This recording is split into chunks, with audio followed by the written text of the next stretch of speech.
Praise the Lord. Amen. Nag-uumapaw po ang ating kagalakan. Amen. Napakasarap magpuri sa Panginoon. Praise God.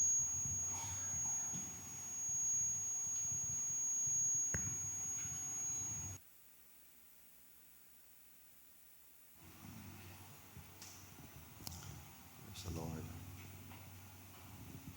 Tayo na ba handa sa salita ng Panginoon? What's that sound?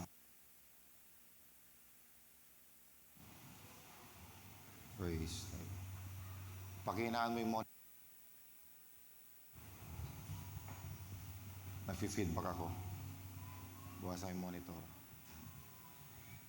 Praise the Lord. Yan.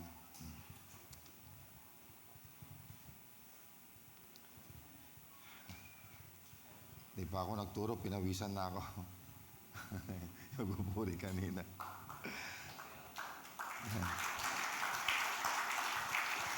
Amen. Yan, nagpalit na rin ako ng sapatos ko. Kanina naka-formal ako eh. Ito na, para ready na mamaya. Ito yung binigay ni Father John Vic. Para ready na, no? Relax. Kung gusto niyo magpaam mamaya, bahala kayo. Purihin ang Panginoon. Napakabuti ng Diyos.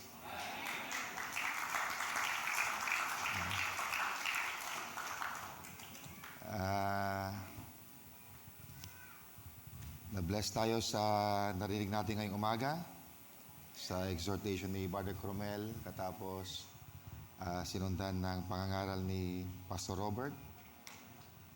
So ngayon, hiramin ko muna yung pangalan ng church ni Pastor Robert. Ito yung finishing touch message.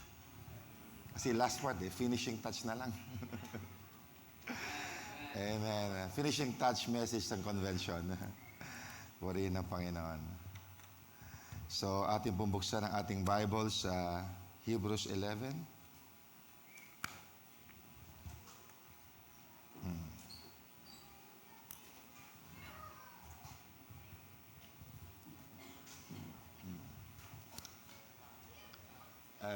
It's good to see Pastor James. Nakabalik sila para makapag-join sa ating afternoon service. Sa Hebrews 11 verse 1,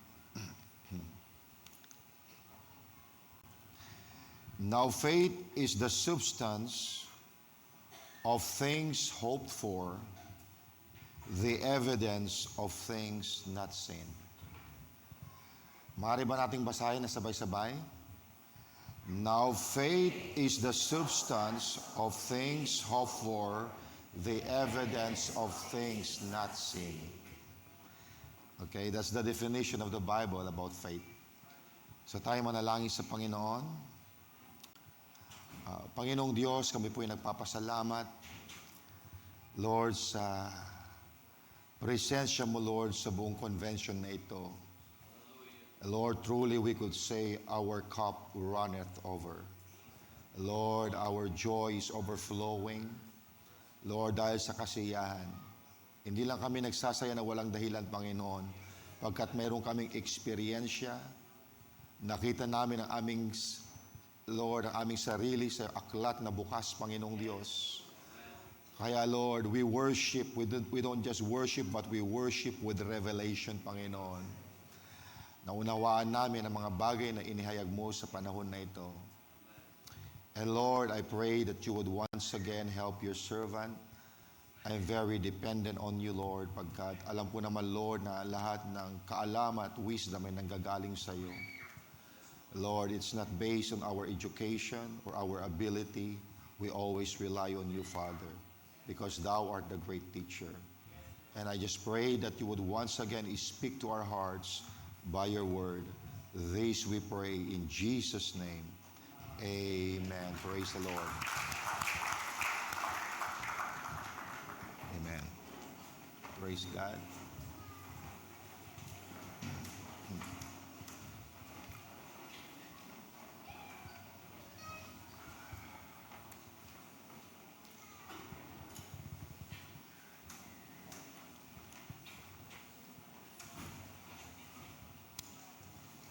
Praise the Lord. Alam kong buhay na buhay yung dugo natin ngayon. Amen. Meron pa tayong kalakasan. Binibigyan tayo ng Panginoon ng kalakasan.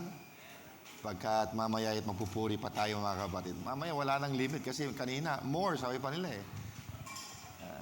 pinigilan na ng mga song leader kasi magpipreach pa ako Pero mamaya, pwede niyong sabihin more. Amen. Purihin ang Panginoon.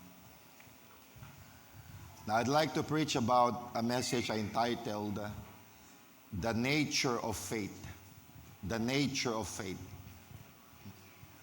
In the past messages na aking tinuro, we have dealt with the heart, or the condition of the heart.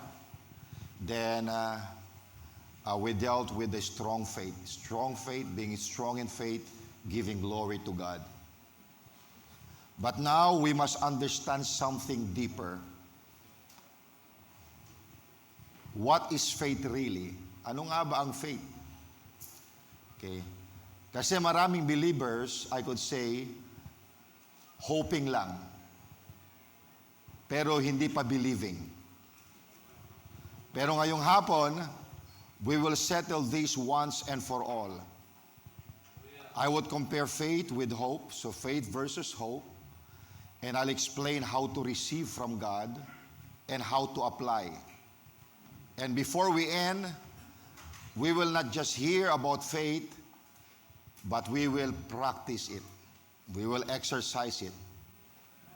So mga kapatid, throughout this convention, God has been speaking to us about faith. Mula nung Friday hanggang ngayon. And this morning, napakinggan muli natin about faith. Pinakita ni Brother Cromwell kanina that the importance of feasting on the Word of God because faith cometh by hearing and hearing by the Word. Hindi sinabing faith cometh by hearing by the Word. Hindi ganon. Sinabi hearing and hearing. Nang ibig sabihin, it must be continual. Continuous ang pakikinig natin. So, we have been hearing about faith. We heard about not wavering. We heard about not considering the lie. And we heard about being strong in faith. But this afternoon, we want to go deeper. Not just how to have faith, but what faith really is. Gusto natin usisahin kung ano ba talaga yung pananampalataya. Because many people talk about faith, but few understand its nature. Maraming nagsasabi, may faith ako, naniniwala ako, but when you examine it closely, it's not faith, but hope. Now, hindi lahat ng I believe ay faith. Minsan, disguise lang na hope. But this is very important because hope will not produce results. Ang hope, wala pong magiging resulta yan. But faith produces results. And if we misunderstand faith, we will pray but not receive. We will believe but not manifest. We will confess but see no results. Pero ngayong hapon, God wants to correct our understanding. Ang sabi ni Jesus Christ, bahagi ng kanyang prayer sa John 17:17, sabi niya, Thy word is truth. Thy word is truth. Na mga kapatid, there are two kinds of truth operating in our lives. Meron dalawang klaseng truth that's operating in our lives. The first one is Bible truth. Okay, pag sinabing Bible truth, that's what the Word of God says. Ayan ang sinabi ng salita ng Diyos. So ito ang truth na hindi nagbabago. Ito ang truth na hindi nagfe-fail. Ito yung truth na hindi nakadepende sa circumstances. So if God said, by stripes you were healed, then that is truth. If God said, my God shall supply all your needs, then that is truth. Hindi nagbabago yun. Anumang panahon, it's still the same. So, that's the Bible truth. The second kind of truth is the sense knowledge truth. Sense knowledge truth. Ano itong truth na ito? Okay? This is what your senses tell you. So itong truth na ito ay nanggagaling sa sinasabi ng ating senses. Alam natin we have 5 senses, di ba? Meron tayong seeing, hearing, smell, taste, touch. Okay? So, ito naman ang truth na nanggagaling sa nakikita mo, nararamdaman mo, naririnig mo, naaamoy mo, natitikman mo. Ngayon, pwede niyong sabihin, si Pastor Ian yung nagtuturo, hindi si Pastor Robert. Why? Because your sense of sight tells you na hindi ako si Pastor Robert. Si Pastor Ian yan. Bagay kahit nakapikit ka, if you're familiar with my voice, you would know it's not Pastor Robert speaking, you would know Pastor Ian. Why? Pagkat through the sense of hearing, you are recognizing it. Okay? Alam mo, hindi tinig yun ni Pastor Robert, ayun ay tinig ni Pastor Ian. Diba? So, ayan ang sense, knowledge, truth. Okay? Marahil nakapikit ako, pero hinawakan ko itong pulpito, sasabihin ko, itong pulpito is made of wood. Anong ginamit ko? It's a sense of touch.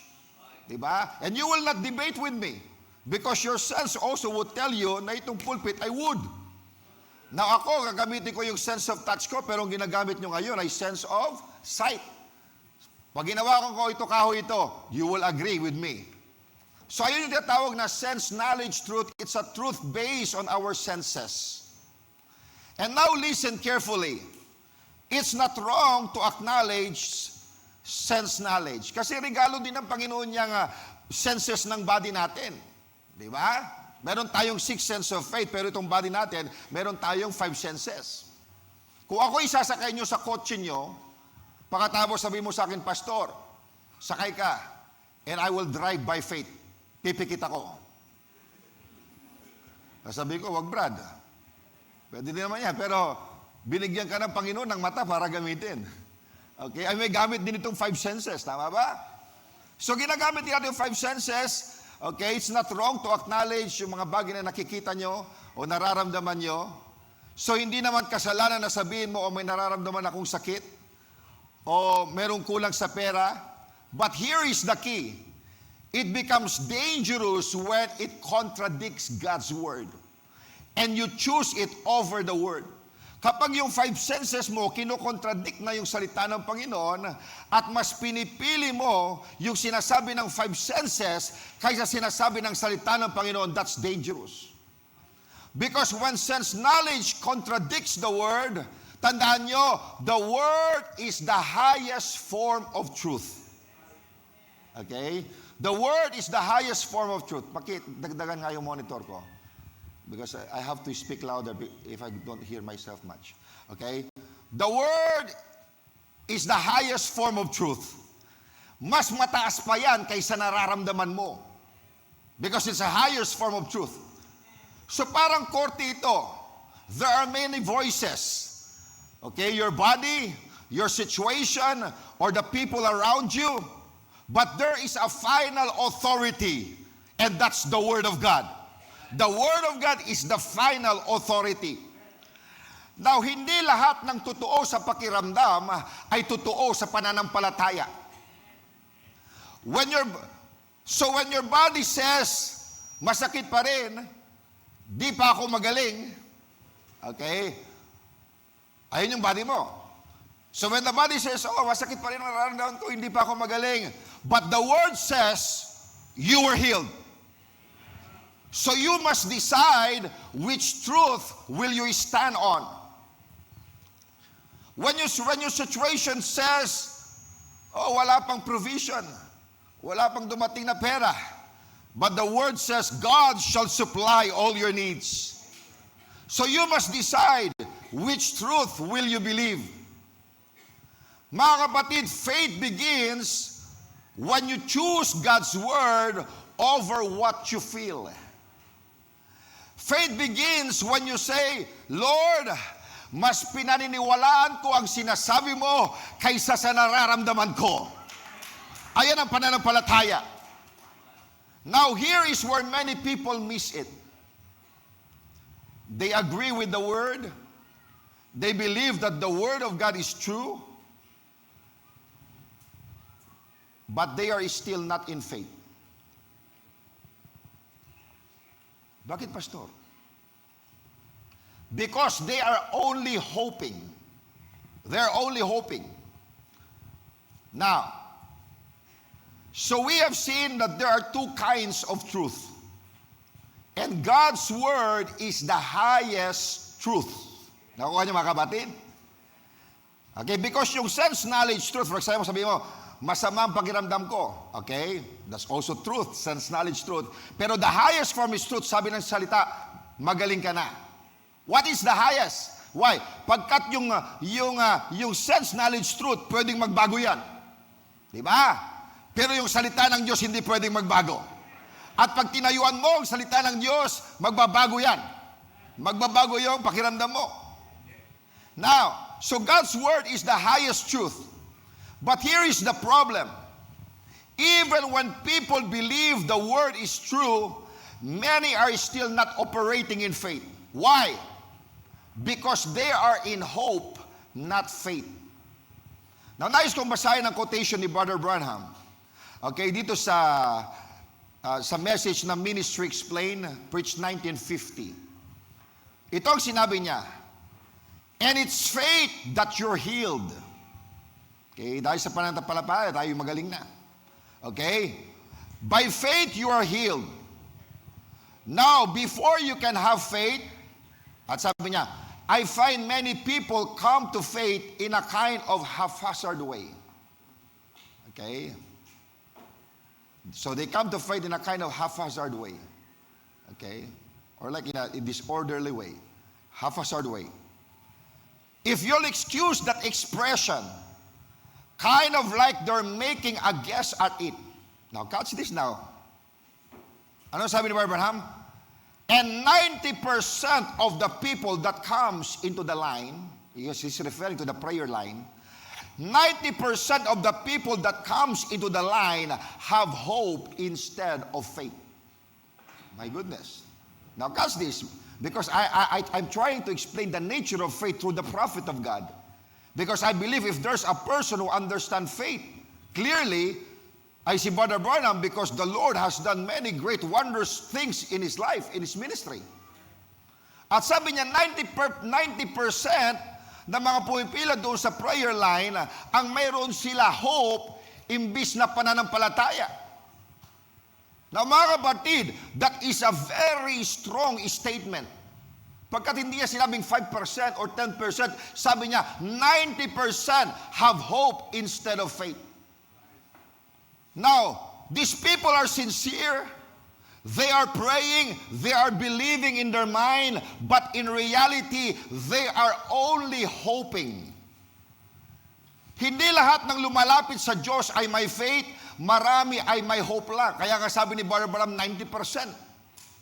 Now catch this, hope delays, but faith receives. Now, suriin pa natin ang pinagkaiba ng dalawang ito.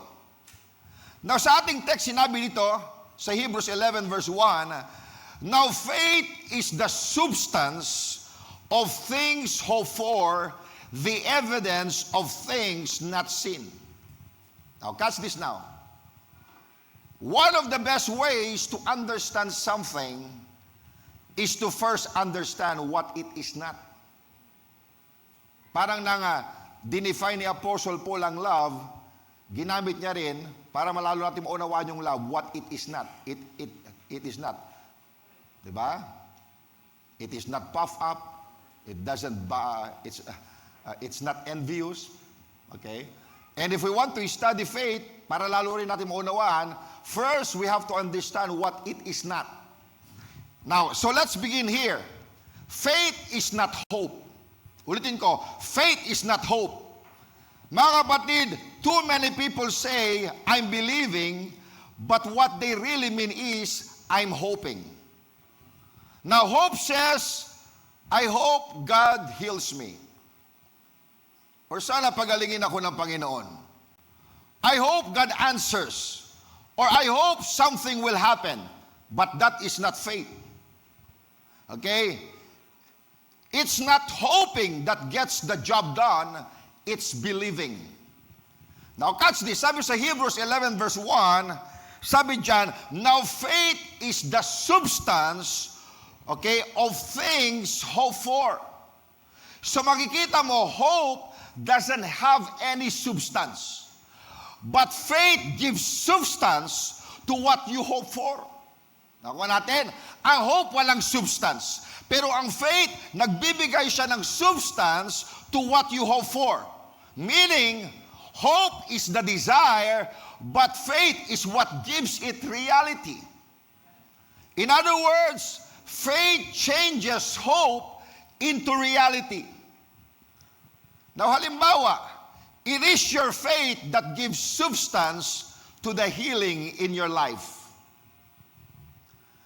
Now, hope sounds like faith, but it is not faith. Now, ganito magsalita ang hope. Lord, sana pagalingin mo ako. Or I hope God will provide. O naniniwala akong gagawin niya someday. Now, that may sound spiritual, that may sound good, pero hindi yan pananampalataya. Because hope is always future tense. Ulitin ko. Hope is always future tense. Now, pero ang faith, ang difference niya, ang faith, it is present tense. Kaya sabi sa Bible, now faith is. Now faith is. Not tomorrow, not someday. Ang sabi doon, now faith is.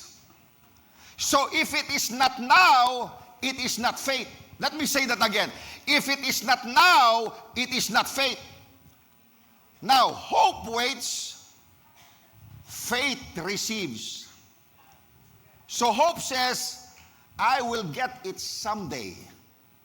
But faith says, I have it now. Nakita niyo yung difference? Ang hope sasabihin niya, I will get it someday, pero ang faith sasabihin niya, I have it now. Because hope is always looking ahead, but faith is already taking hold.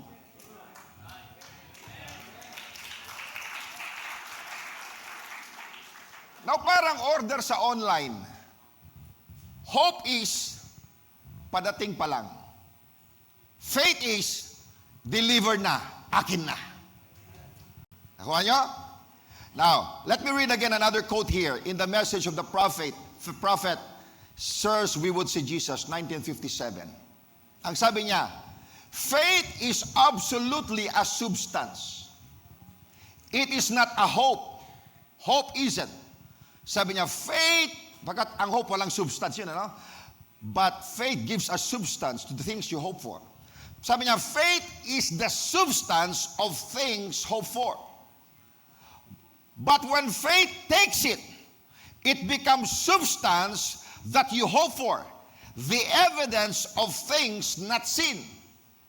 Now, at sabi niya sa paragraph 55, one of the managers, Dr. Vale, and I was arguing for an hour and a half the other day. Sabi ni Barbanam, si Dr. Vale at ako nagtatalo kami. More than an hour. Okay? It's an hour and a half. Okay, nagtatalo kami sa isang bagay. Ano pinag-uusapan nila? He tried to say that hope and faith is the same thing. Pagkat ayon kay Dr. Vale, yung hope daw at faith ay parehas lang. At itong sabi ni Barbanam, I said, no. Hope is what you're looking for.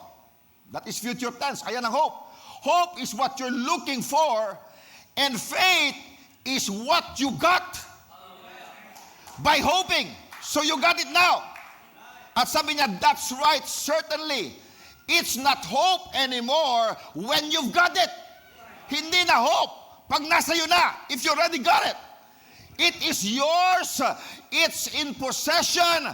You got it just as happy as you can be, for it is the substance of things hoped for. So pinag-discussion na nito ni Dr. Vale. Pagkat sabi ni Dr. Vale, parehas lang yung hope at faith, pero sabi ni Dr. Vale, hindi. Amen. Kasi pag hope, you are looking forward. Pero mga kapatid, pag faith, hawak mo na. Okay? Now catch this. Did you see that? Hope is what you're looking for, sabi ng prophet, but faith is what you already have. So pag faith na, hindi mo na hinihintay. Tama ba? Hawak mo na. It's already in your possession. That's what the prophet said. It's in possessions. Now, tingnan niyo pa doon sa sinabi niya, in the message, faith by experience. Sabi niya, the first place, we should find out what faith is. The Bible says that faith is the substance of things hoped for. It is the evidence of things not seen. Now, this little word faith get mixed up a lot of times with hope and hope with faith. Sabi ng prophet na pagbabaliktad itong dalawa. Kung minsan nakala nila may faith na sila pero hope pala. Okay, vice versa. Okay, sabi nito, they are just as much difference as a day is from the night. Nakita nyo, ang pagkakaiba raw ng faith at hope ay parang pagkakaiba ng umaga at gabi. So, ibig sabihin, malayo. Hindi sila magkapareho.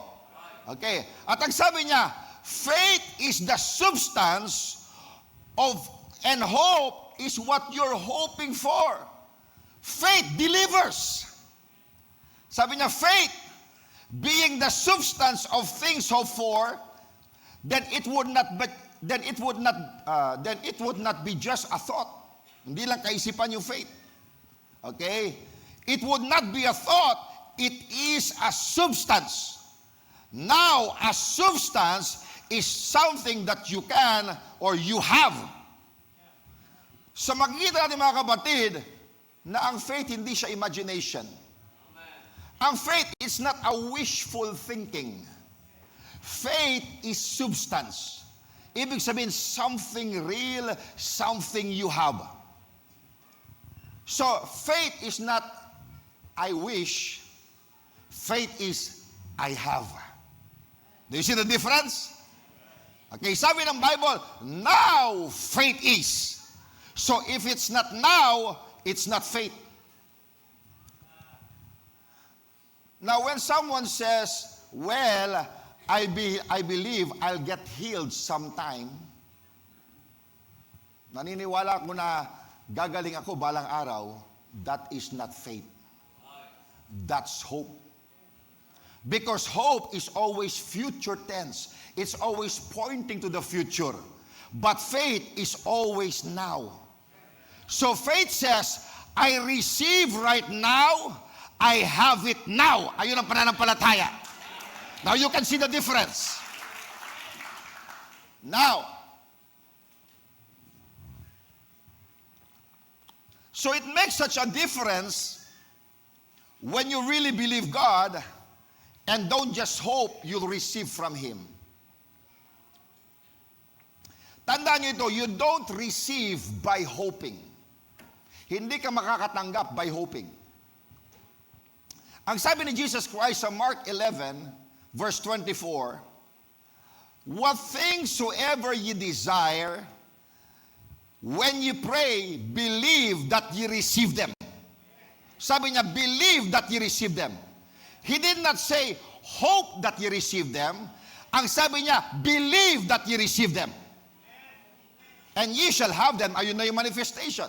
But you already believe na natanggap mo na.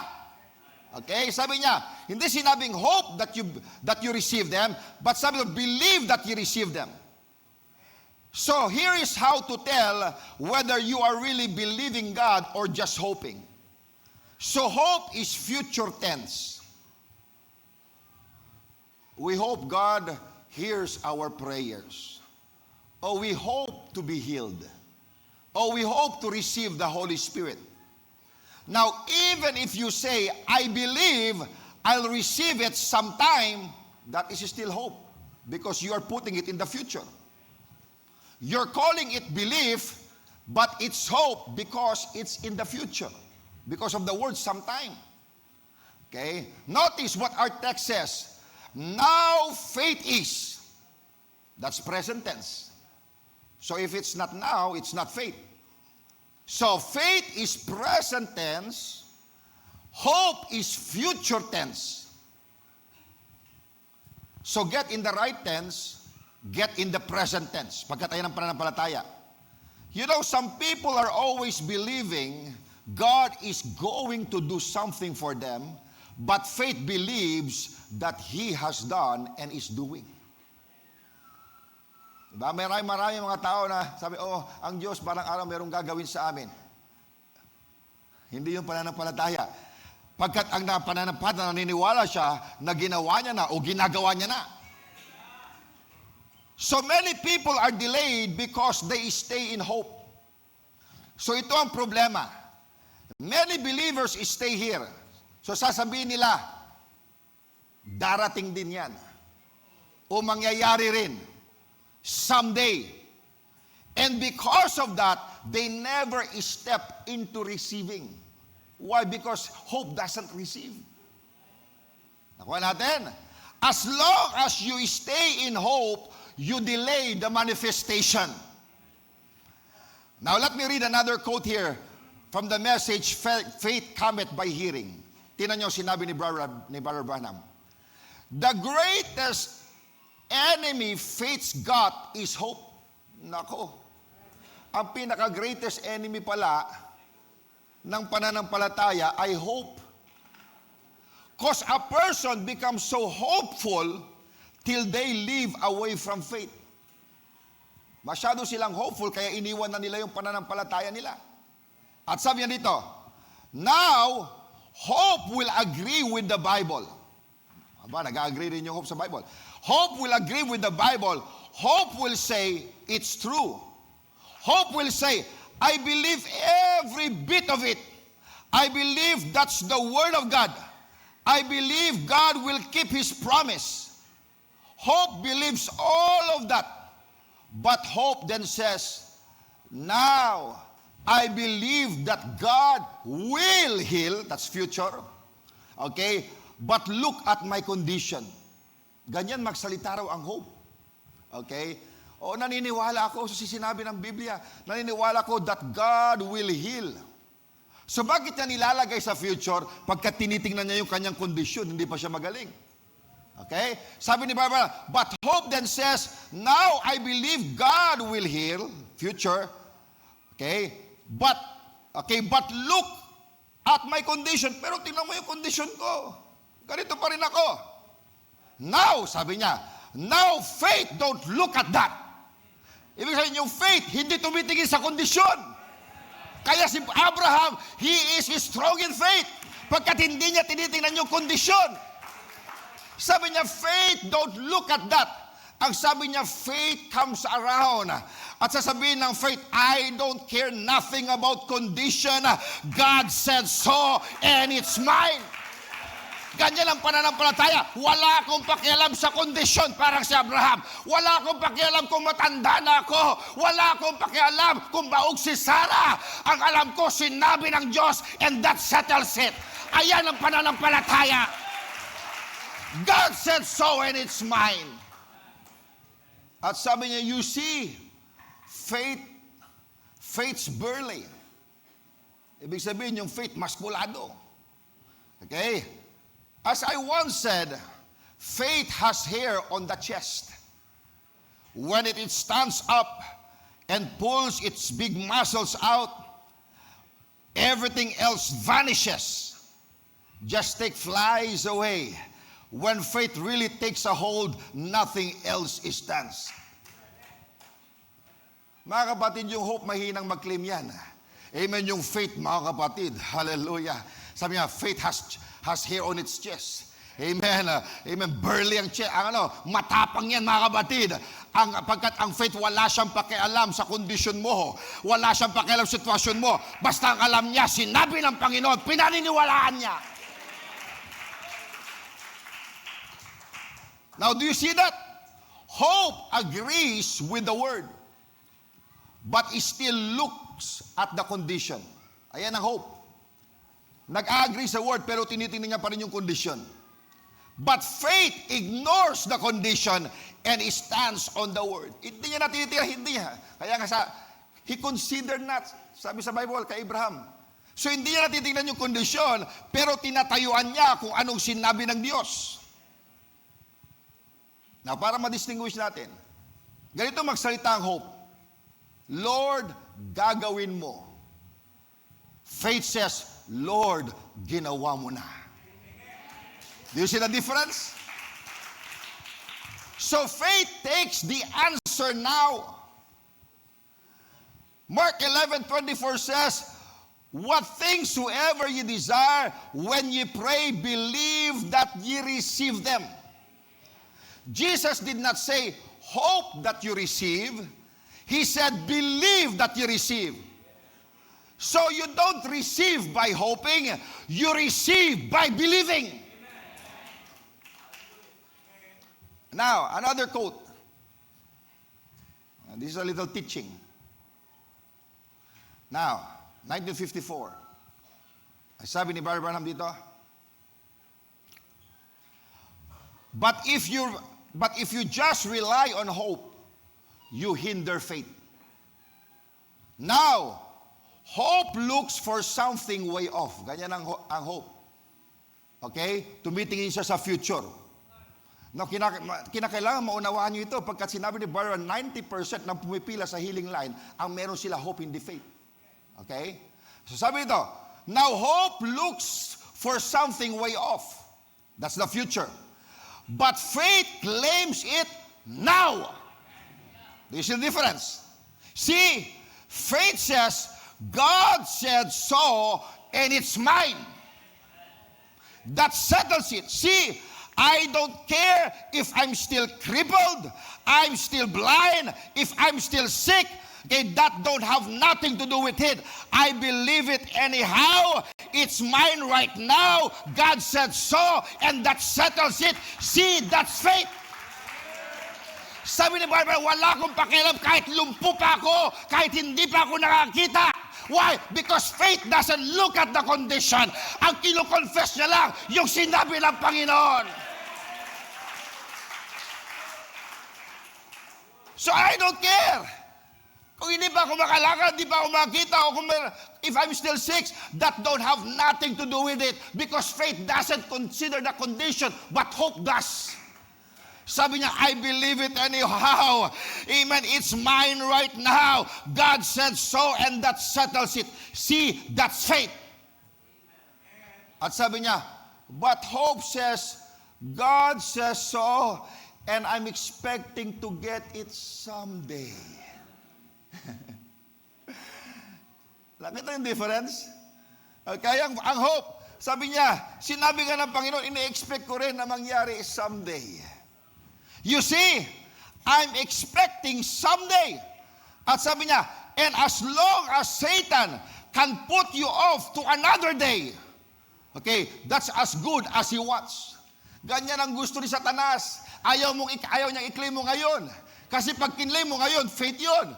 Pero pag sinasabi mo sa future, hope yun. At yung hope, walang matatanggap. Okay? Sabi niya, that's as good as he wants. That's right. You'll never get it. And that's the prophet. Sabi niya, pag hope, pag sinabi, oh, I'm expecting to get it someday. Ang sabi ni Barbara, you'll never get it. Why? Because that's not faith, that's hope. You'll never get it. At sabi niya, just believe you got it right now. It's your personal property. Kung sinasabi mo sa future, sabi walang mangyayari, hindi mo makukuha yan. Pero kinakailangan maniwala ka na meron na ngayon. It's your personal property.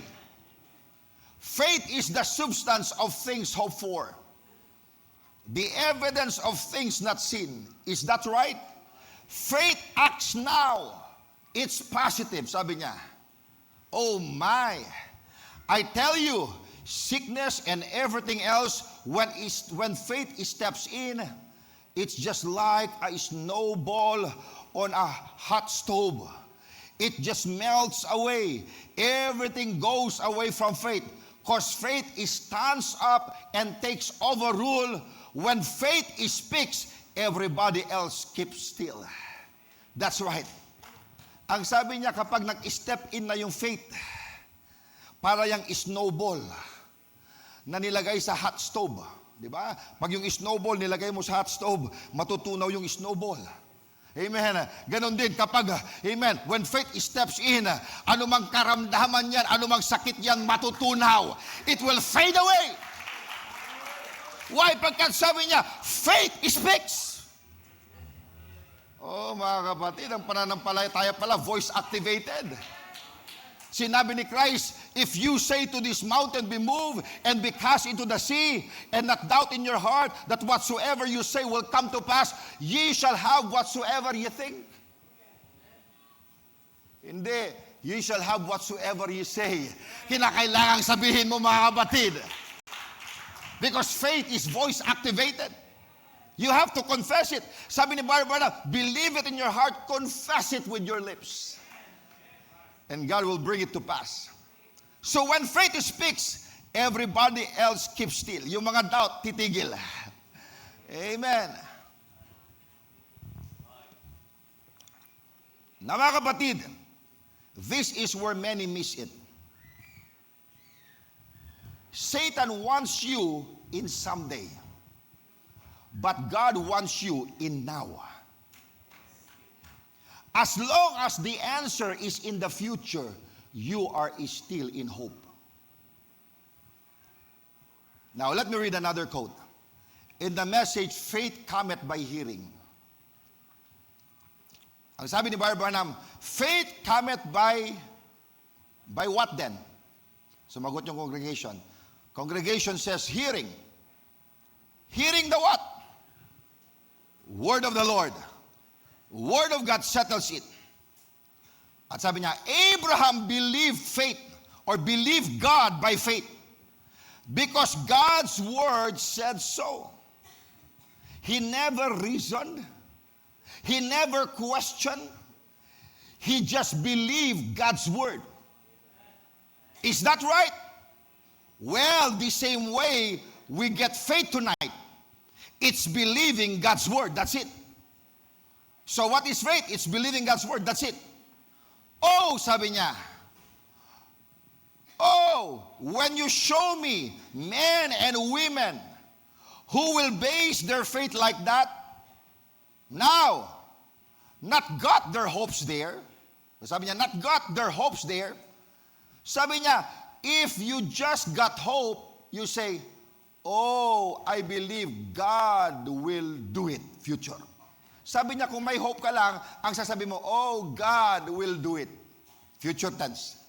Yes, sir, I believe it. Ayun ang sabi mo. Ayun ang lingwahe ng hope. At sabi ni Branham, you're still hoping. Pagkat future, nilalagay mo sa future. But when faith really takes a hold, it's already dead.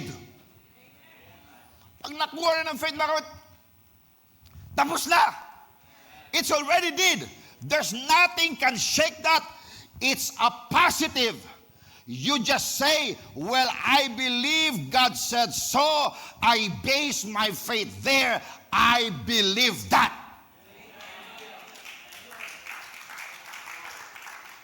Now, ayan ang faith. Now, let's have another quote. Okay, in the Message, the position of a believer in Christ. Okay? Sabi niya, I've seen people come to the platform. I'd say, do you believe? Diba? Usually, after ma-preach Barbara, mayroong prayer line. So, pumupunta sila sa platform. At yung kanya mga ipapanalangin, tatanungin niya. Kinikwento niya dito. Okay? Sabi niya, I'd say, doon sa patient, do you believe? Naniniwala ka ba? Okay. At sasagot ngayon yung ipapanalangin. Sabi niya, oh, I've got all faith, Brother Branham. I've got all faith, Brother Branham. Tinan niyo ang sabi ni Brother Branham. Now, I don't mean to be belittling them. Hindi ko sa minamaliit sila. I respect that.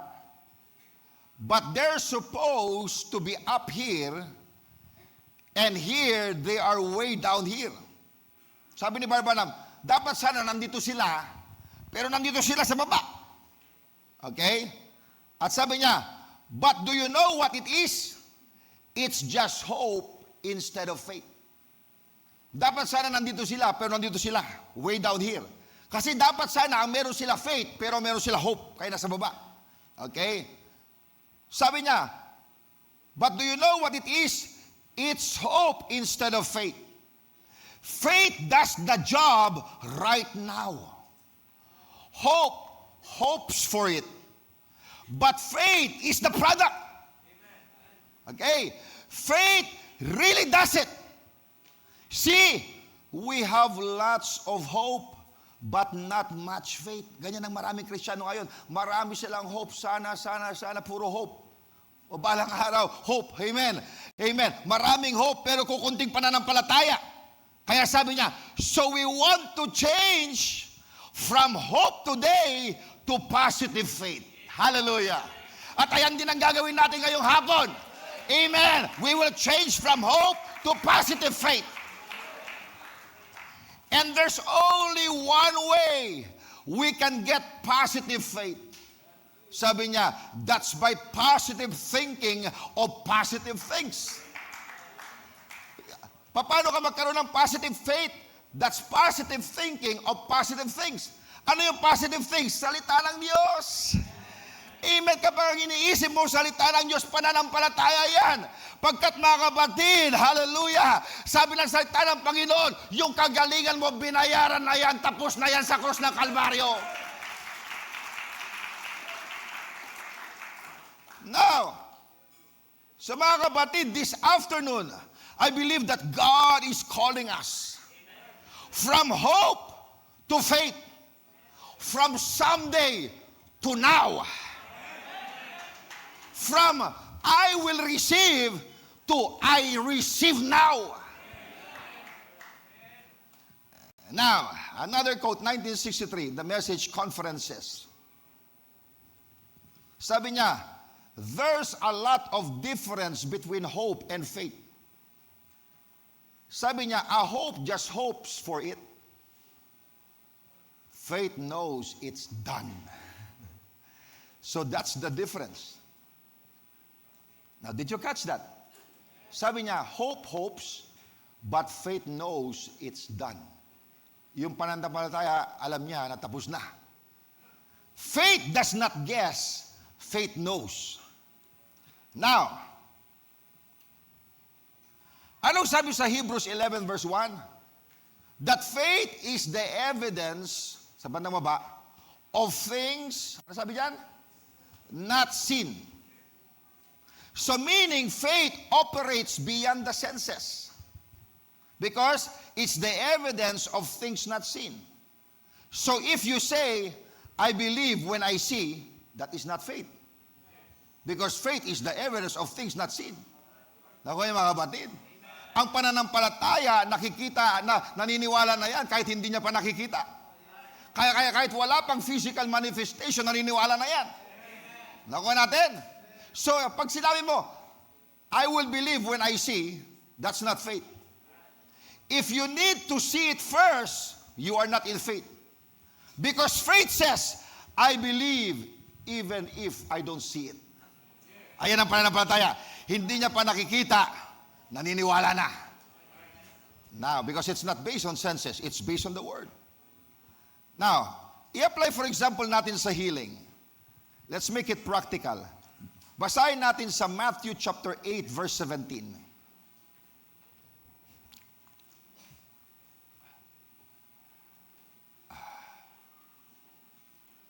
Siguro start natin sa 16 para mas maganda. Matthew 8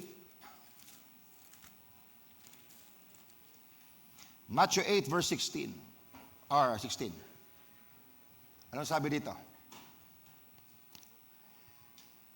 When the even was come, they brought unto him many that were possessed with devils, and cast out the spirits with his word.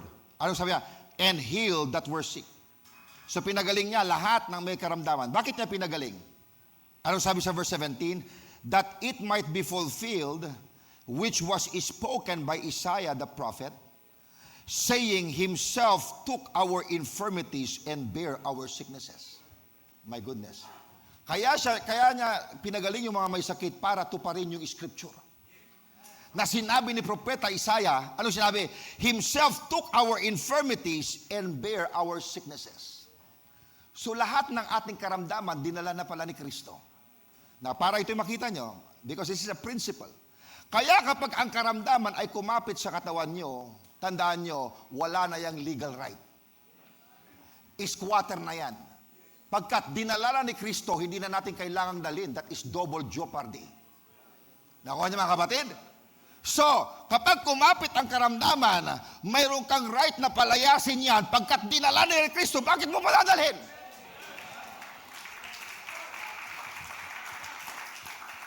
Nag-i-squat na lang yan. At kapag hinahayaan mo yung squatter, mananatili yan.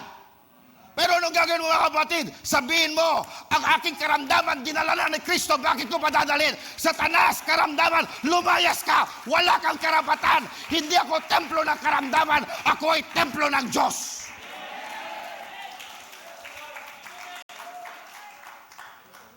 Now let's read 1 Peter chapter 2 verse 24. 1 Peter chapter 2 verse 24. Sabi diyan, who his own self bear our sins in his own body on the tree. So dinala niya ating kasalanan sa kanyang katawan on the tree. That we, being dead to sins, should live unto righteousness. At itong kagandahan nito. Sa krus ng Kalbaryo, hindi lamang binayaran ng Diyos ang ating kasalanan. Ano magsabi diyan? By whose stripes ye were healed. Binayaran niya rin ang ating kagalingan. Now look at the Bible, what Peter said. Anong sabi niya? By whose stripes ye were healed. Now let me ask you, yung word na were, is it past, present, or future? Magaling kayo sa grammar Tama. Yung word dyan, by stripes ye were, okay, that is past tense. Tama, di ba? Then if ye were healed by Jesus' stripes, you are now healed, aren't you? Kung ikaw ay pinagaling na sa kanyang mga latay, ibig sabihin, magaling ka na ngayon, hindi ba? Kaya dito sa 1 Peter, ye were healed. Pagdating mo sa Isaiah 53, ye are healed. Because if ye were healed, ye are healed now. Diba? Kung pinagaling ka na, magaling ka na ngayon. Diba?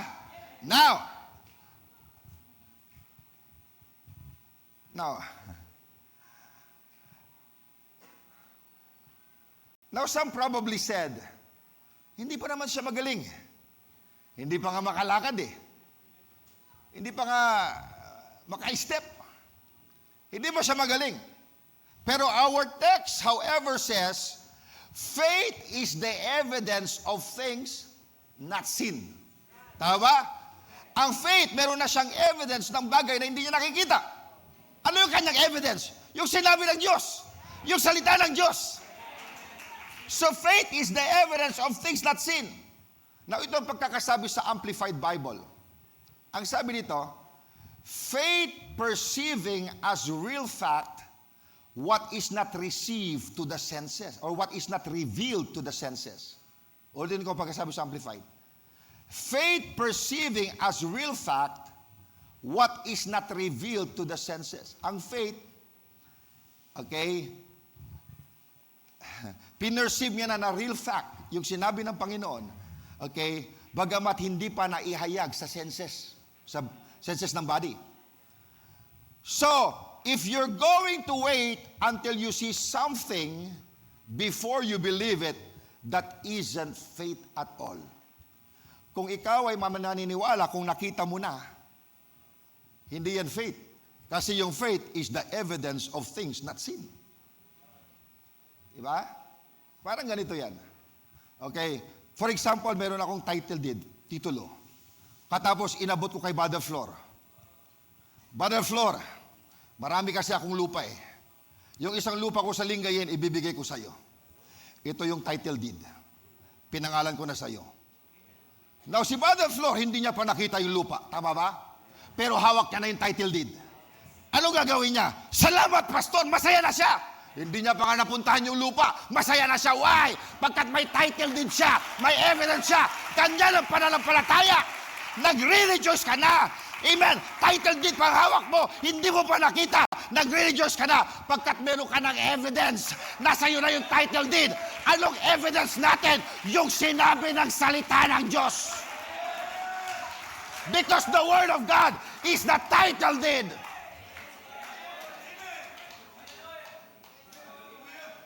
Amen. Now, so faith is the evidence of things not seen.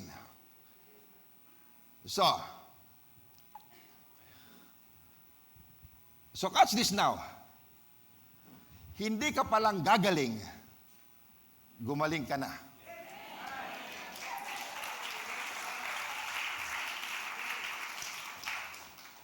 Ulitin ko. Hindi ka palang gagaling, gumaling ka na. Even if you still feel pain, even if you still see symptoms, because faith says, the word says, I am healed, so I am healed. Ayan ang pananampalataya. And you could not substitute hope for faith. Pagkat sinabi ba, magkaiba itong malayo, magkaiba itong dalawa. You cannot substitute hope for faith. Na mga kapatid, this is where many fail. They try to receive by hoping. They try to receive by hoping. But the Bible says sa James 5, verse 15, anong sabi dyan? The prayer of faith shall save the sick. Babasahin ko para bumaon sa atin. Anong sabi dyan? The prayer of faith shall save the sick. Hindi sinabing the prayer of hope shall save the sick. Kasi maraming nanalangin, it's a prayer of hope. Walang nangyayari. Amen. Pero yung prayer of faith, hallelujah, hallelujah. Amen. Pagkat yung hope nilalagay mo sa future, pero yung prayer of faith ngayon na. The prayer of faith shall save the sick. Not a prayer of hope. Because hope cannot produce results, but faith produces results. Now, we need to realize that we cannot substitute hope for faith and get answers from God. Most people are trying to receive an answer to prayer on hope instead of faith. Okay? Gusto nila makatanggap ng katugunan ng kanilang panalangin sa Diyos sa pamamagitan ng hope imbis na pananampalataya. The reason I know this because of the way they talk. Now, kapag sinabi nila,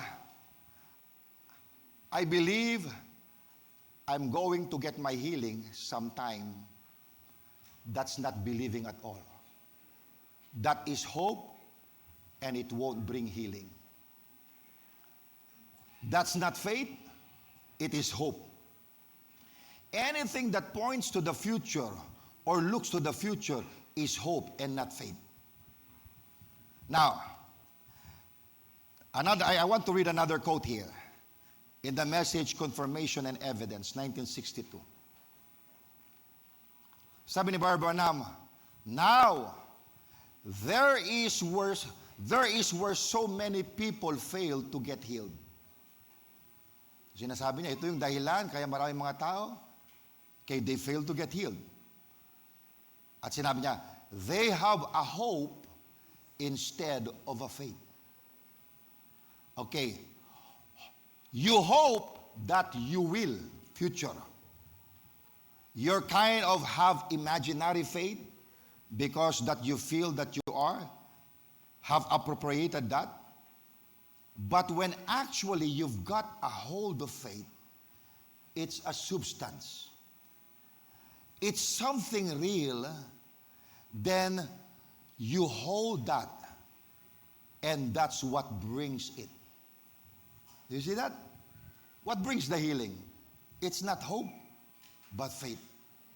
At sabi niya, maraming hindi nakakatanggap ng healing because they have hope instead of faith. So makikita natin that faith takes the answer now.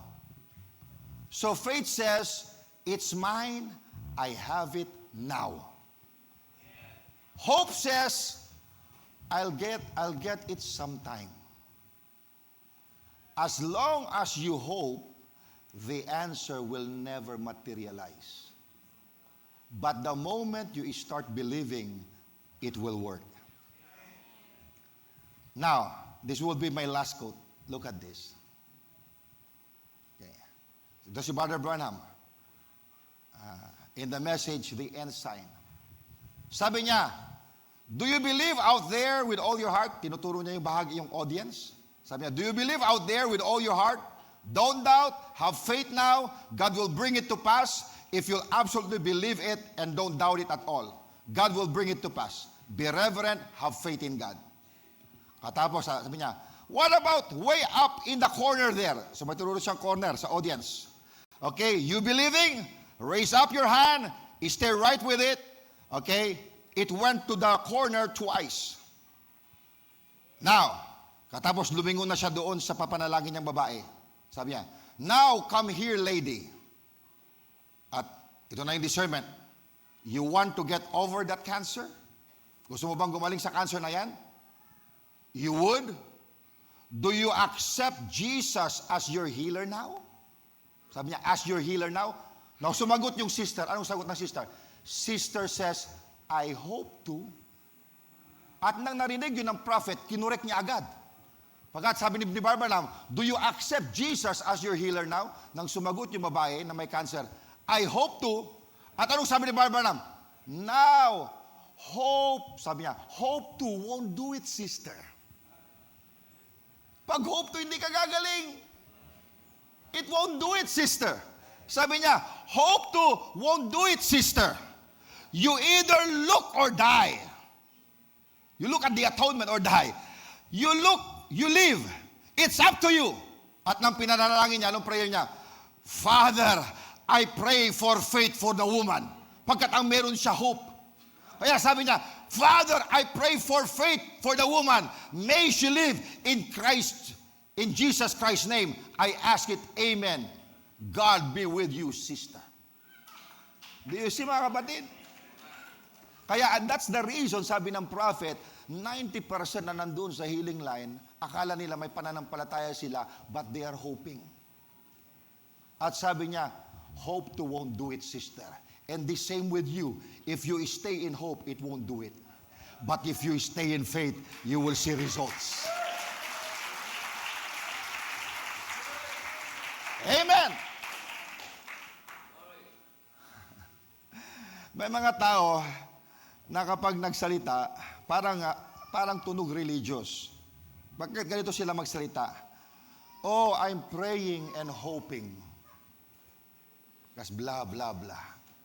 O alam mo, brad, I'm praying and hoping. Alam nyo ba that hope is a good waiter, but a poor receiver? Ayan ang hope. Diba? Now, faith is so simple. Whether in the spiritual realm, the financial realm, or material realm, faith is present tense. Now, faith is. So faith says, I have it now. Hope says, I'll get it sometime. And that won't work.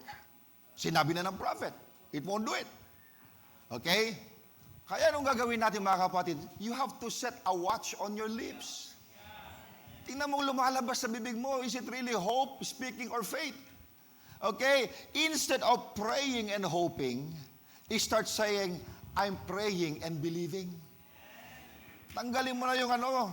Kasi yung mga iba parang religious. Oh, I'm praying and hoping. I'm praying and hoping. Na sana gumaling ako. I'm praying and hoping na sana. Hindi na, mga kapatid. Ang sabi mo, I'm praying and believing.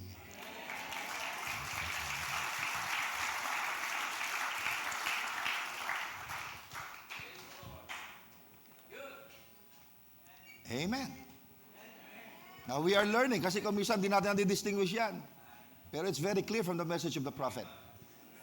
Now you may say, I believe God is going to do something for me.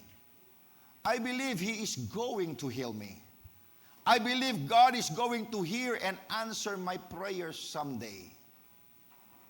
Now, that is hope that isn't believing. Now, you may call it believing, but it is still hope. Because you are postponing it to the future. Kaya hope yun. Kaya ngayon mga kapatid, let us now quit hoping. Start believing.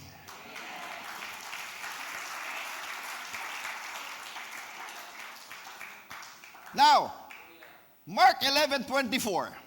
Therefore I say unto you, what things soever ye desire, when ye pray, anong sabi diyan? Believe that ye receive them. Anong sabi? Believe that ye receive, or believe that ye will receive. Ano pagkakasabi? Is it believe that you receive or believe that ye will receive? Believe that ye receive. Amen. Hindi believe that you will receive. That means right now. Ano bang desire mo kapag ikay nanalangin? Maniwala kang natanggap mo na. And ye shall have them. Ayun yung manifestation. Pero naniwala ka na bago mo pa makita. Because faith is the evidence of things not seen. Hindi mo kinakailangan makita para maniwala kang natanggap mo na. Naniniwala kang natanggap mo na. Yung manifestation, susunod lang.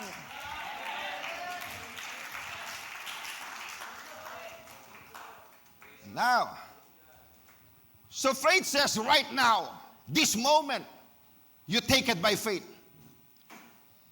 So if I pray for healing, I have to believe I receive my healing. Tama ba? Pagka sabi ni Christ, believe that you receive. So if I pray for healing, I have to believe I receive my healing. Pagka sabi sa Bible, now faith is. If it's not now, it's not faith. So believing I am going to get my healing wouldn't be present tense. It wouldn't be faith. Now, mga kapatid, listen to this. This is where faith becomes real. Because once you begin to say, I receive my healing, I am healed, the battle begins. Now, anong sabi sa 2 Corinthians 5 verse 7? For we walk by faith, not by sight. I repeat, we walk by faith, not by sight. What is sight? Sense. It's a sense knowledge. Okay? Now understand this clearly. A person walking by sight will say, hindi pa ako healed kasi masakit pa. Masakit pa, may symptoms pa, hindi pa ako magaling. Because he is looking at what he sees and what he feels. But a person walking by faith will say, by his stripes I was healed, so I believe I am healed. Even if nandoon pa rin yung symptoms. Even if the symptoms are still there and the pain is still there. Now catch this. Sight talks about what is happening, but faith talks about what God said. Diba? Ang sight, ang sinasabi niya yung bagay na nangyayari. Pero yung salita ng Diyos, pero yung faith, ang sinasabi niya, yung sinabi ng salita. Now this is very important. Because many believers struggle here.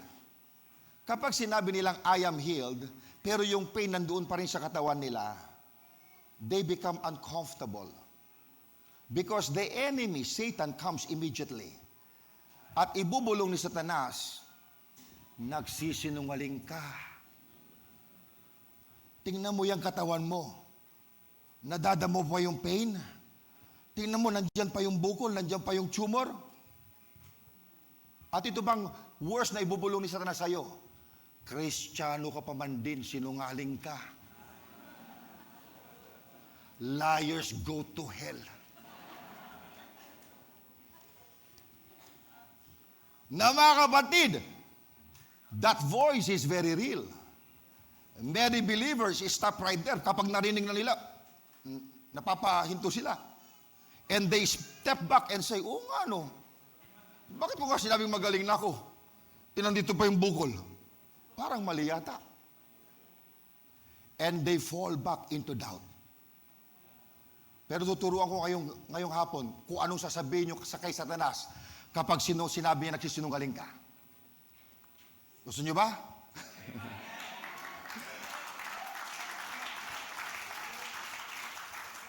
Kapag sinabi magaling ka na, katapos sabi, sinungaling ka. Tinan mo yung pakiramdam mo. Nakita mo ba yung bukol? Sinungaling ka. Sinungaling ka. Ito sabi mo kay Satanas, Devil, listen carefully. Hindi ako nagsisinungaling. Kung sinabi ko na I see that I am healed, that would be a lie. Because I can still see the symptoms. Kung sinabi ko, I feel that I am healed, then that would be a lie because I can still feel the pain. But I did not say that. I did not say I see. I did not say I feel. What I said is I am healed. Hindi ko sinabing nakita ko magaling na ako. Kasi pag nakita ko magaling na ako, sinungaling ako. Kasi nandiyan pa yung bukol. Tama ba? Satanas, hindi ko sinabing nadama ko, magaling na ako. Kasi kung nadama ko, ang nadama ko masakit. Ba? Nagsisinungaling ako. Hindi ko sinabing I see or I feel. Ang sinabi ko lang, I am healed.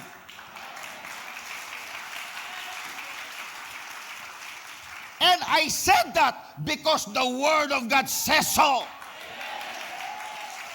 Now, makinig ka, Satanas. My confession is not based on what I see. My confession is not based on what I feel. My confession is based on the Word of God. Kaya hindi ako nagsisinungaling. Hindi ka nagsisinungaling. Sa palagay mo, mga kapatid, kung sinabi mo ang salita ng Diyos, sinungaling ka. Mga kapatid, the Word of God is the highest form of truth. This is the highest form of reality. Kaya kapag sinabi mo, magaling ka na, hindi yan base sa nakikita mo, hindi yan base sa nadadama mo, base sa sinabi ng Panginoon. At ito ang sinabi ni Brother Branham, your body will obey your confession. Yang nararamdaman mo, magbabago yan. Yang nakikita mo, magbabago yan. I-confess mo lang yung sinabi na magaling ka na sa kanyang mga latay. Your body will follow your confession because Jesus Christ is the high priest of our confession. At sabi ni Brother Branham, what is confession? Is to say the same thing na sinabi ng salita. Walang sinungaling dito kapag sinasabi mong salita. Pagkat ang sinasabi mo, hindi based sa pakiramdam mo, sa nakikita mo, based sa sinabi ng Panginoon. And this is the highest form of truth. Bakit highest form, Pastor? Pagkat yung kondisyon mo, pwedeng magbago yan. Pero ang salita ng Diyos, hindi magbabago. Hallelujah! Yung salita ng Diyos, kaya niyang baliktarin ang kalagayan mo. Tayuan mo lang. Because your body will follow your confession. Is that the Bible? Pagkat yan lang lagi sinasabi na kayo, nagsisinungaling ka naman. Oo nga, no. Masagit pa nga. Sinungaling ako. Then you stop doing, mga kapatid, huwag kang titigil. Pagkat ang faith, hindi based sa senses. Based sa sinabi ng Diyos. Sa kanyang mga latay, magaling ka na. Huwag kang mag-adjust sa salita. Hayaan mo ang katawan mag-adjust dahil sa salita. Hallelujah! Hayaan mo ang sitwasyon mag-adjust dahil sa salita ng Diyos. And that's faith.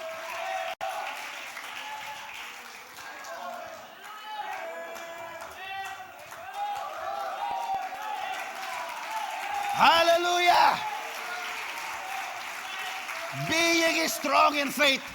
Pagkat si Abraham, kung sa pakiramdam, hindi na siya makakaroon ng anak, matanda na siya. Kung sa nakikita niya, malabo na. Pero ang pananampalataya, hindi based sa senses, based sa sinabi ng Panginoon. Magkaroon kayo ng faith tulad ni Abraham. He considered not the symptoms. He considered what God said. If God said so, that settles it. Hallelujah.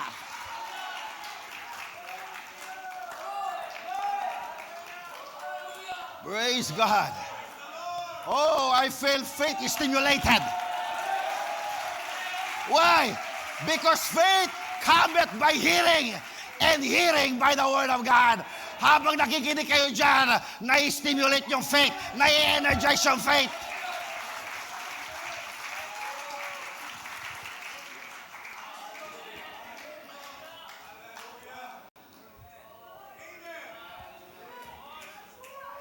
Praise God. Oh, I could see faith rise in this building. Hallelujah.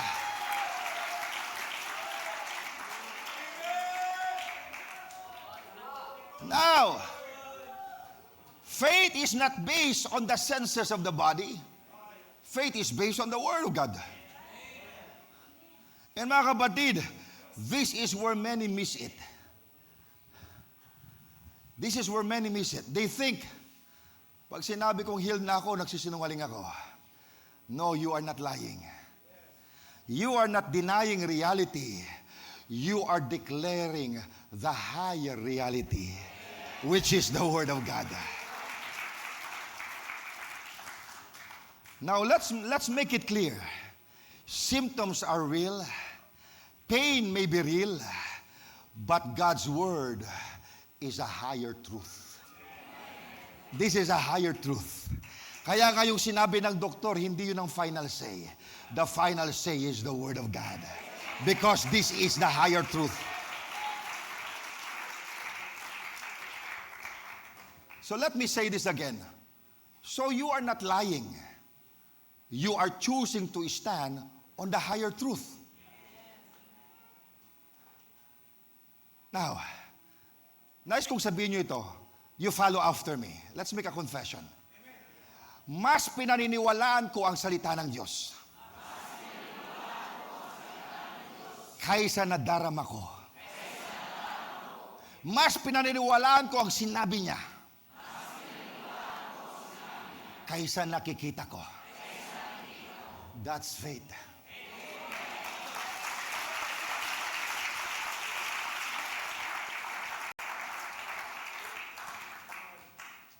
Now we go deeper. Because even among believers, there are two kinds of faith. But between these two kinds of faith, there's only one real faith. Okay. Una, pag-aralan muna natin yung tatawagin natin ngayong gabi, o ngayon hapon, gabi na siguro. Na tatawagin muna natin itong Thomas faith. Okay. Kasi titingnan natin kung ilan ang Thomas dito. Okay, open your Bible in John 20. Okay, John 20. John 20 verse 25.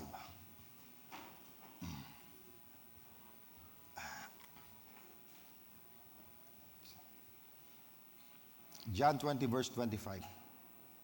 Sabi dito, the other disciples therefore said unto him, sinabi nila kay Thomas, pagkas nang nag-appear ang Panginoon, wala pa si Thomas, kaya hindi niya nakita. So the other disciples therefore said unto him, we have seen the Lord. Nakita namin ang Panginoon. But he said unto them, except I shall see in his hands the print of the nails, and put my finger in the print of the nails, and thrust my hand into his side, I will not believe. Ayan si Thomas. Tingnan natin ang nangyari. Kunti natin. Verse 26. And after 8 days again, his disciples were within, and Thomas with them. Then came Jesus, the doors being shut, and he stood in the midst, and said, peace be unto you. Then saith he to Thomas, reach hither thy finger. Okay. And behold my hands. Reach hither thy hand, and thrust it into my side. And be not faithless. Kasi yung klaseng faith na yun, faithless. Papagalaw ko mamaya. Okay, but believing. And Thomas answered and said unto him, My Lord and my God. And Jesus said unto him, Thomas, because thou hast seen me, thou hast believed. Blessed are they that have not seen, yet have believed.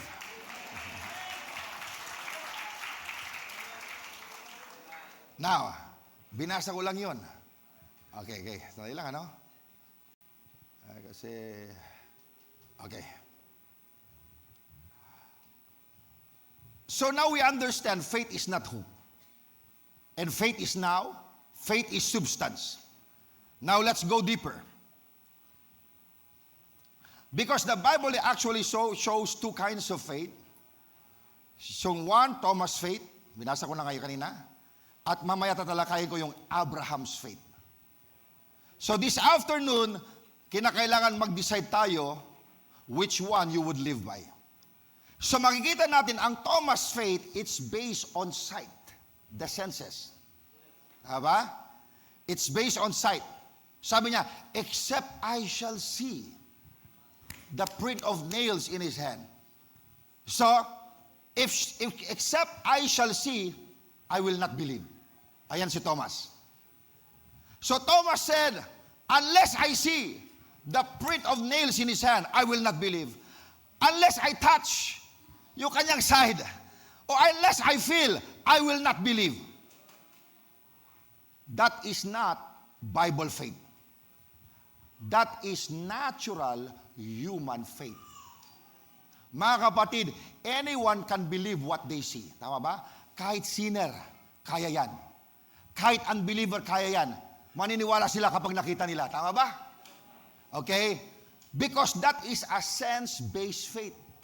Ayun yung paniniwala, okay, na base sa senses. And many believers today still have Thomas faith. Now let's be honest. Many Christians today say, pag nakita ko na, maniniwala na ako. Pinipreach pa lang naman ni pastor eh. Pag nakita ko na, maniniwala na ako. Pag gumaling na ako nandito, hindi pa maganda yung pakiramdam ko eh. Saka na ako maniniwala na magaling na ako. Di ba? Pag gumanda na yung pakiramdam ko, saka na ako maniniwala. Pag may pera na, saka na ako maniniwala. Ayan si Thomas. Amen. To see is to believe. Now that is not faith, that is sight. At sabi ni Jesus Christ kay Thomas, because thou hast seen me, thou hast believed. Blessed are they. Mga kabalit, could you identify yourself there? Blessed are they that have not seen, and yet they believe. Mapalad yung mga hindi nakakita pero naniwala. Blessed are those who believe before they see. Now, punta na tayo ngayon kay Abraham's faith. Kasi ang team natin patungo kay Abraham eh. Now, Abraham's faith is not based on the senses, but it's based on God's Word. Now, tingnan natin ang contrast. Buksan natin sa Romans. Romans chapter 4.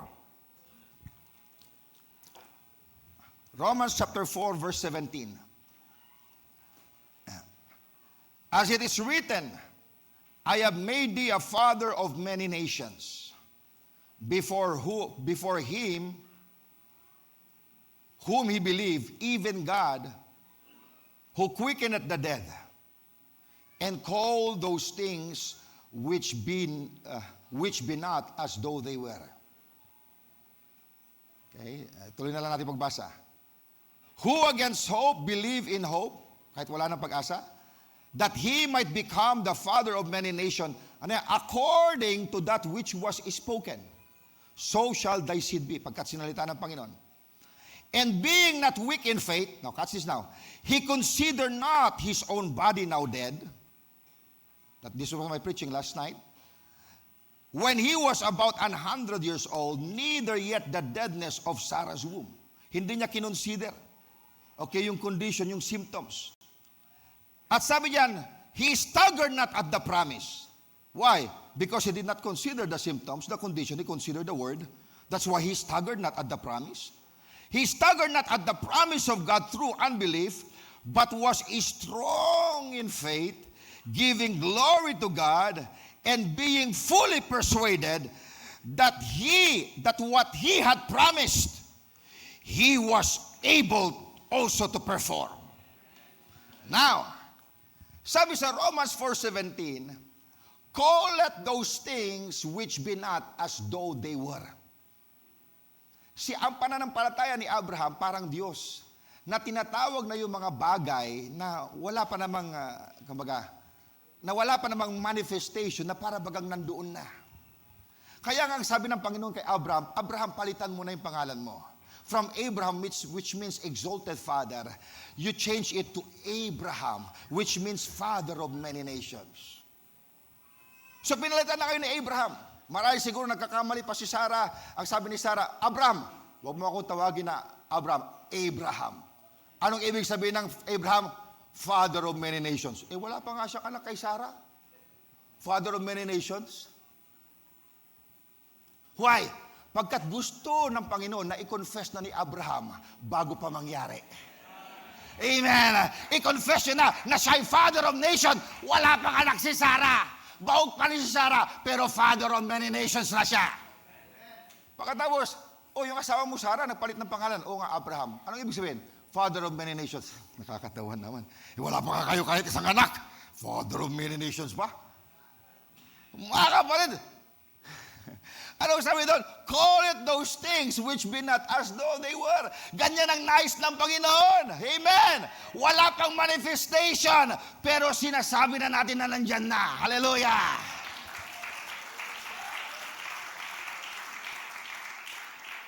So Abraham did not say, pag may baby na, maniniwala ako. No. He believed before it happened. Abraham believed according to what God said, not according to what he saw. Abraham ignored the senses and held on to the word. Okay, let's be real. Common sense says, 99 years old na si Abraham. Pagkat nag-appear ang Panginoon kay Abraham sa Genesis 17, 99 years old na siya. Pagkasabi ng Panginoon, about this time next year. 99 years old, imposible na magkaroon ng anak. Matanda na siya, good as dead. Si Sarah, bukod sa matanda na rin, baog pa. So impossible. But Abraham did not consult his body. He did not consult his feelings. His situation, he believed God. Amen. So faith is not based on what you feel. It's not based on what you see. Faith is based on what God said. Ayan ang pananampalataya. So this is the difference. Thomas had head faith. Abraham had heart faith. Yung kay Thomas, natural faith yun. Kahit unbeliever meron yan. Yung to see is to believe. Kaya ng unbeliever yan. Pero si Abraham, the evidence of things not seen. Hindi niya pa nakikita, naniniwala na. Amen. So yung isa head faith, yung isa heart faith. So Thomas needed physical evidence, but Abraham believed without physical evidence. Head faith says, prove it first. Heart faith says, God said it, that's more than enough.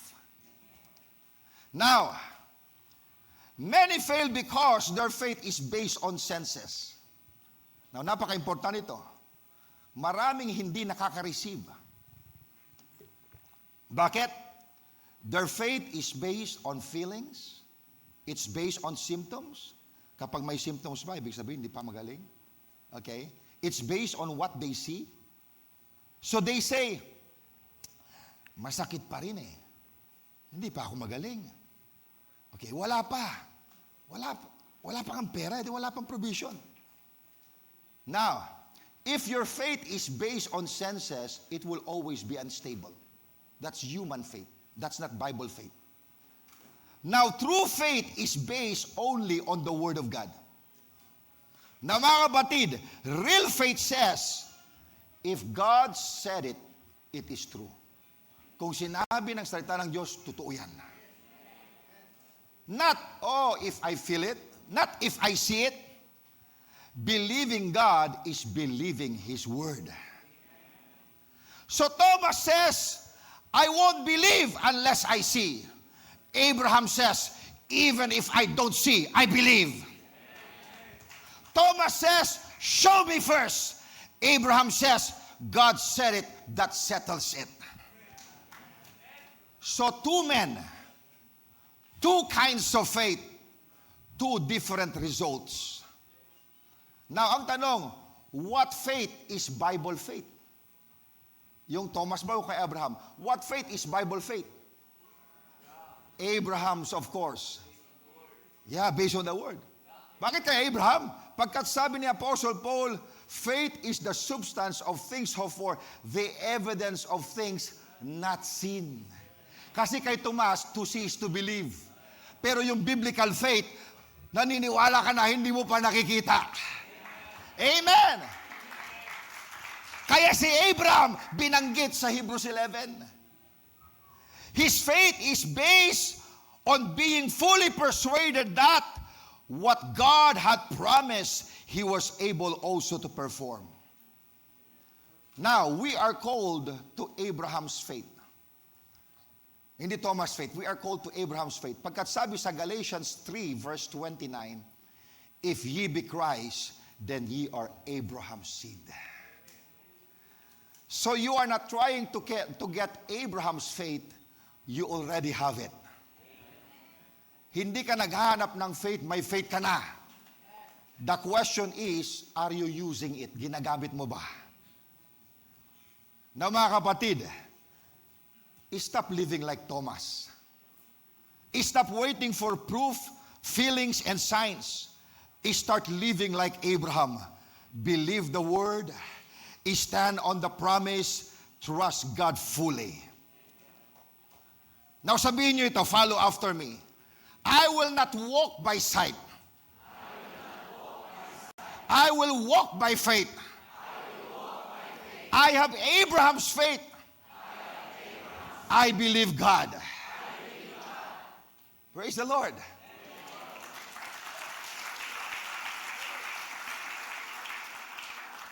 Now here is the key. If we have Abraham's faith, how do we make it work? Paano natin paganahin yan? Paganahin. Now, so nakita muna natin, Thomas' faith based on sight or senses. Abraham's faith based on God's word. And the Bible clearly shows Abraham received the promise because of this kind of faith. Now the question is, can we walk in the same kind of faith? Like Abraham. Yes, binasa na ni Pastor Robert kanina ng umaga. And not only that, the Bible actually shows us how Abraham did it. Mga kapatid, there is already a pattern in the Bible. There is a process and there is a formula of faith. And if you follow it, you will see results. Una, because we are seeing a pattern or process. First, Abraham had God's word. So everything begins here. He had a word from God. Pagkat sabi sa Romans 4:18 na binasa natin kanina, according to that which was spoken. So hindi siya basta nag-imagine lang. Hindi siya nag-invento ng faith. May sinabi ang Diyos sa kanya. At tayo mga kapatid, we no longer need to guess the will of God because we have the word. This is the will of God. So merong sinabi ang Diyos sa kanya. So faith does not start in your mind. Faith starts from God's word. If God did not say it, you cannot stand on it. Because mga kapatid, sabi sa Bible, faith cometh by hearing the word. So if there is no word, there is no foundation for faith. So that's the first one. First, Abraham had God's word. Second, Abraham believed God's word. So hindi niya lang narinig, pinaniwalaan niya. Even when it didn't make sense, Even when it looked impossible, siya pa rin ay naniwala. Now, hindi niya tinanong, paano mangyayari? Tinanggap niya, gagawin ng Diyos. Now, third, Abraham considered not the circumstances. Tinuro ko na ito kagabi.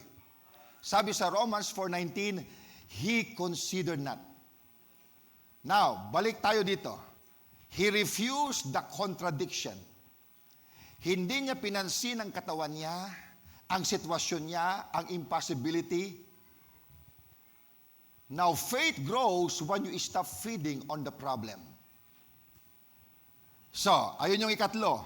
Abraham considered not the circumstances. Ikaapat, Abraham gave glory to God.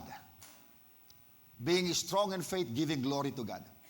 So, habang wala pa, nagpupuri na siya. Habang hindi pa nakikita, nagpapasalamat na siya.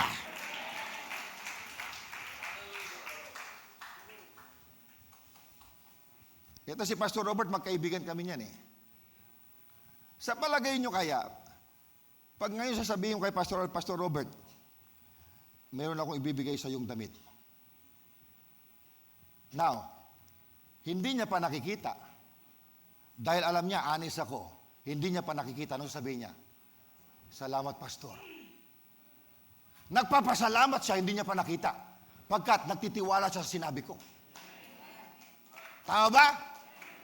Paano kaya kung yung reaction niya, sabi ko sa kanya, Pastor Robert, mayroon ako bibigay sa iyong damit.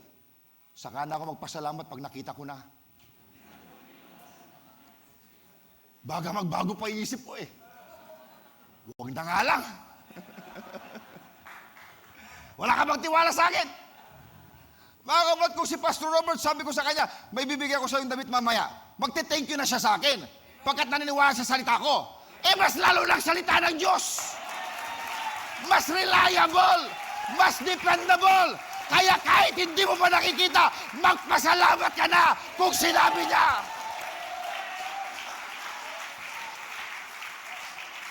Kanya ng pananampalataya, nagre-rejoice na. Nagpapasalamat na, giving glory to God.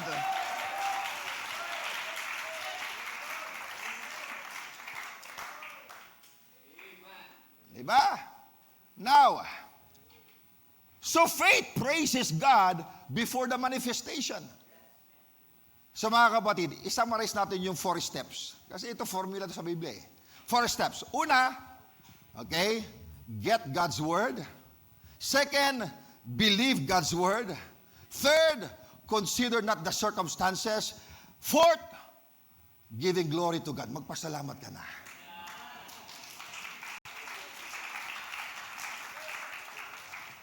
Simple lang naman, ba?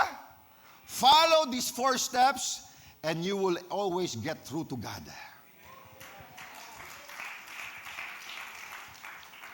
Mga kapatid, hindi ito komplikado. Because faith is simple. We are the ones who complicate it. But God is saying this afternoon, return to simple faith. Return to my word. Return to believing me. Now listen carefully. Because we are not just going to end this sermon with just teaching. We are going to practice it. We are going to apply it. Lahat ng narinig nyo dito sa convention mula nung Friday hanggang ngayon, we will put it into action. Hindi lang tayo makikinig, gagamitin natin ang faith. So in few moments, you will believe, declare, and receive.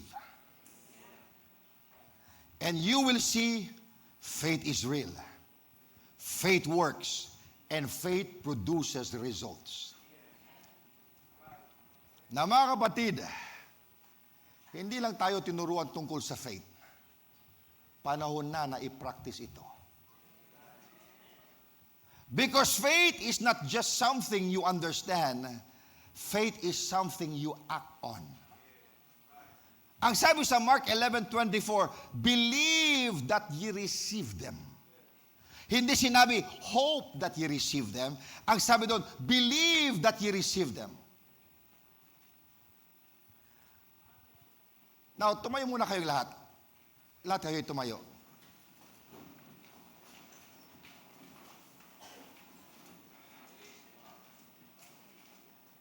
Now, ngayon, gusto kong gawin natin ito sabay-sabay. If you need healing in your body, kasi it would take time to, if we call a prayer line. So if you need healing in your body, ilagay mo lang yung iyong kanang kamay sa bahagi ng iyong katawan na nangangailangan ng kagalingan. Because we are going to exercise our faith. If your need is not physical, nais kong ilagay ko, for example, ang pangangailangan mo ay hindi physical or something spiritual or financial, whatever it is. Ilagay mo lang yung kanang kamay sa dibdib mo, sa ibabaw ng iyong puso.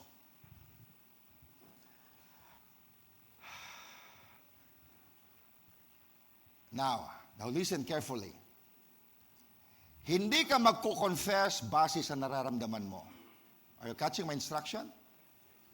You are not confessing based on what you feel. Hindi mo sasabihin, mukhang gumagaling yata ako. O parang okay na. Now you are declaring what the Word of God says. Why? Because faith does not speak what it sees. Faith speaks what God said. Ang faith hindi nagsasalita base sa nakikita. Nagsasalita base sa sinabi ng Diyos. At sabi ni Barbanam, your body will follow your confession. So gawin na natin ngayon. Okay, ilagay nyo inyong kamay, okay, sa bahagi ng inyong katawan na nangangailangan ng kagalingan. Kung hindi physical, yung inyong pangangailangan, ilagay nyo sa ibabaw ng inyong puso, on your chest. Because we will make a declaration. Okay, you follow after me. Aming Ama, lumalapit ako sa iyo. Sa pangalan ni Jesus, nagpapasalamat ako na ang iyong salita ay totoo. Sinabi mo sa iyong salita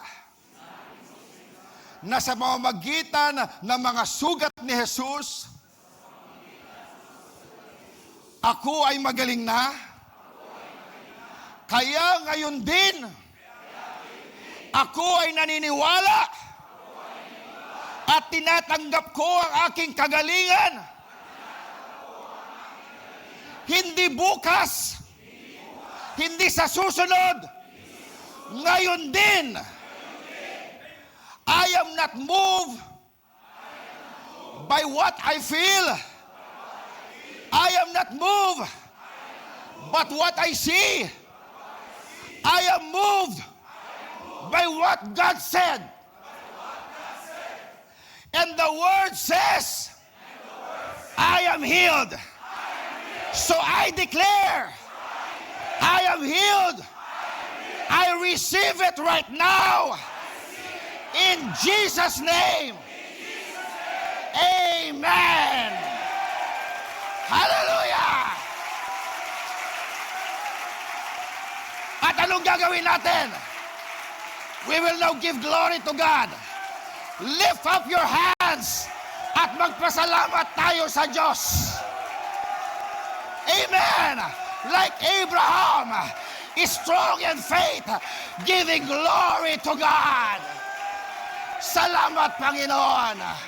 Salamat, Panginoon! Pagkat ako'y magaling na. Confess it. There's power of confession. Jesus is the high priest of our confession.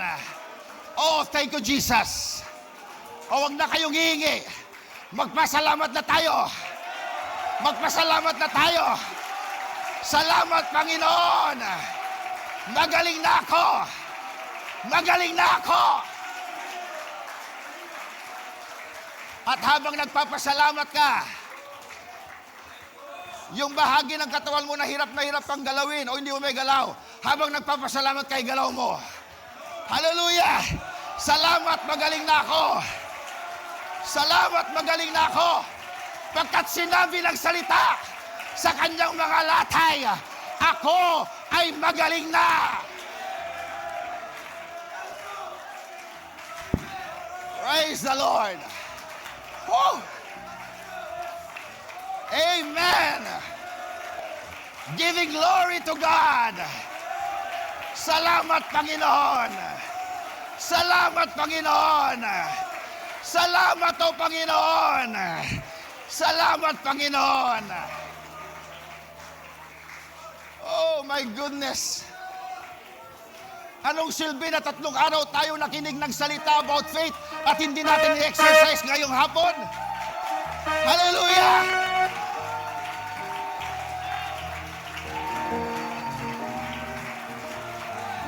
Hallelujah! Dapat walang hope. Dapat faith lang. Faith is now. Now, faith is. Oh, salamat, Panginoon.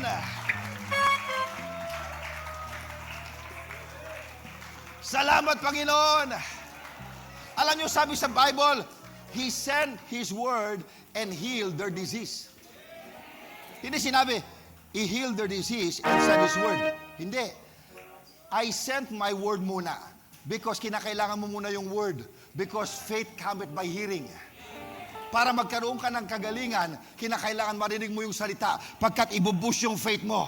At anong ginawa natin sa 3 araw na ito? Nakinig tayo ng salita ng Diyos.